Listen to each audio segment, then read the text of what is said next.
రక్షకుడైన యేసుక్రీస్తు వారి శ్రేష్టమైన నామంలో ఈ అప్పనపేట గ్రామ ప్రజలైన మీ అందరికీ శుభములు. దేవుని యొక్క నామంలో సమాధానాలు ప్రకటిస్తూ ఉన్నాం.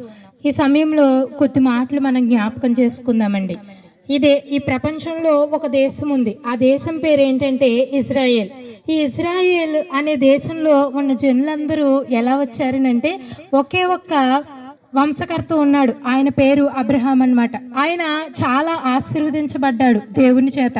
చాలా ఆశీర్వదించబడి తన వాగ్దానం పొందుకుని ఇప్పుడు వారందరూ కూడా ఒక దేశంగా ఉన్నారు. వారు దేశంగా ఏర్పడక ముందు ఏమయ్యారనంటే ఐగుప్తు అనే దేశంలో బానిసలుగా ఉండేవారు. వాళ్ళు బానిసలుగా వెళ్ళలేదు, కానీ ఒక మంచి పొజిషన్లో అక్కడికి వెళ్ళారు.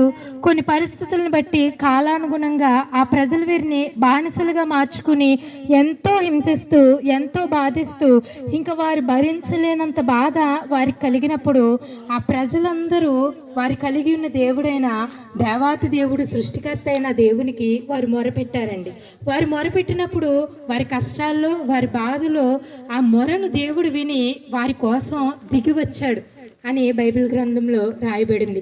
దిగివచ్చిన ఆయన ఏం చేశాడనంటే వారందరినీ విడిపించి ఒక దేశానికి వారిని యజమానులుగా ఒక దేశాన్ని వారికి స్వతంత్రింపజేశాడు. అది ఇలాంటి దేశం కాదు.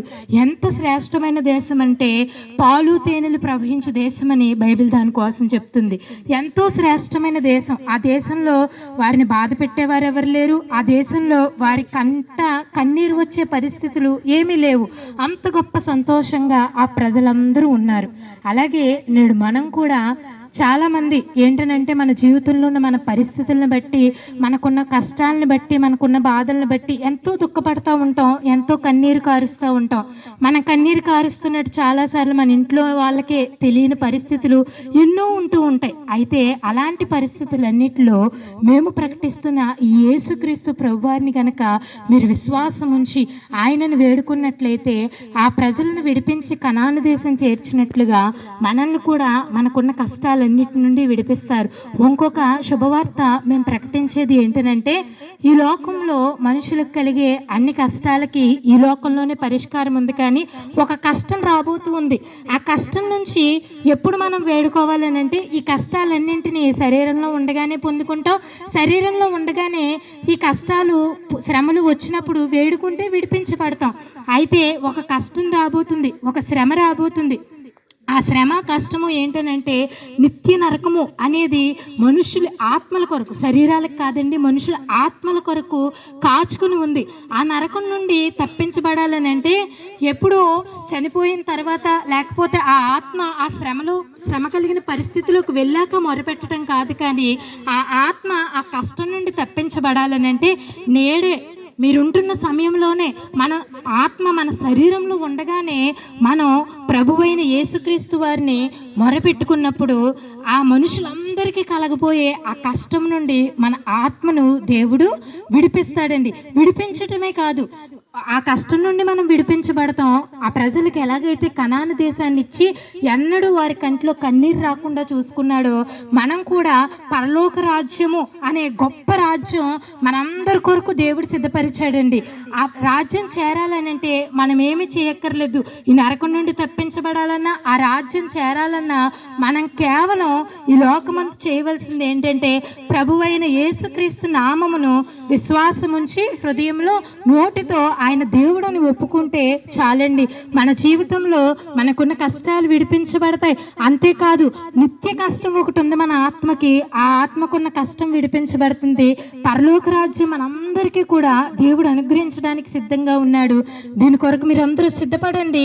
ఈయన మాటలందు విశ్వాసం ఉంచి మీరు కూడా మీరున్న స్థలాల్లో దేవుణ్ణి ఇలా వేడుకోగలిగితే దేవుడు తప్పక మీ ఆత్మను రక్షిస్తాడు. అటు శుభకరమైన పరిస్థితి గ్రామ ప్రజలందరికీ దేవుడు దయచేయునుగాక. ఆమేన్.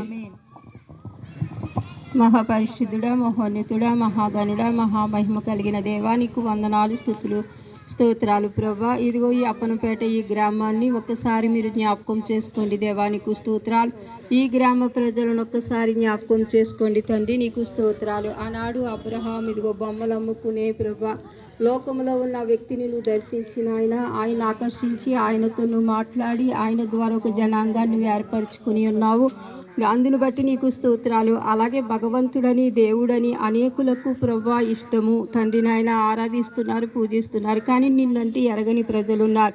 వారి వారి బాధల్లో, వారి గృహాల్లో, బయట ఏదేదో ప్రభా తెలియని దానికి తిరుగుతున్నా దేవా వాపోవచ్చున్నారు. వారి ఆత్మలకు నాయన ఇదిగో ప్రాణాత్మ శరీరాలకు విడుదల కాని పరిస్థితులు కొట్టిమిట్లాడుతున్న ప్రభు ఈ గ్రామ ప్రజలను ఒక్కసారి జ్ఞాపకం చేసుకోండి.